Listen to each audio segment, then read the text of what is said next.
ti rí dáhùn sí gbogbo ìṣòro mi. Mo rí ọ̀nà àbáyọ nínú Jésù. Wá pàdé Jésù nù sọjí ní Abuja.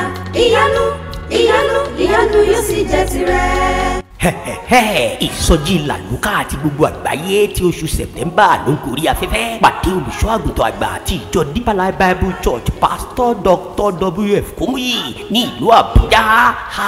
Bí wọ́n ti máa fi orúkọ Jésù Kristi lé gbogbo ẹ̀mí èṣù ọ̀tá ìdààmú wàhálà kúrò nínú ayé onípòjúpò ní ọjọ́ 24 títí di ọjọ́ 28 24 to 28 nínú oṣù September tá a wáyé ní wàá gba iṣẹ́ ìyanu ìgbàlà ìwòsàn ìtúsílẹ̀ ìdáǹdè ìtúríràn fún àwọn afọ́jú. Olùgbàlà ń dúró dè ọ́ o lè connect tàbí kí o darapọ̀ mọ́ wa lórí ẹ̀rọ social media o lè lo Facebook, YouTube, Twitter àti gbogbo àwọn ẹ̀rọ gàásẹ́mi létí mìíràn tàbí kí o darapọ̀ mọ́ ìjọ Deeper Life tí ó súnmọ́ 24 to 28 ọjọ́ 24 títí di ọjọ́ 28 ní ìlú Àbújá. Olùgbàlà ń dúró dè ọ́, ìsọjí gbogbo àgbáyé, ọ̀nà àbáyọ àtòkè wá fún gbogbo ẹ̀dá. Má ṣe pàdánù rẹ̀.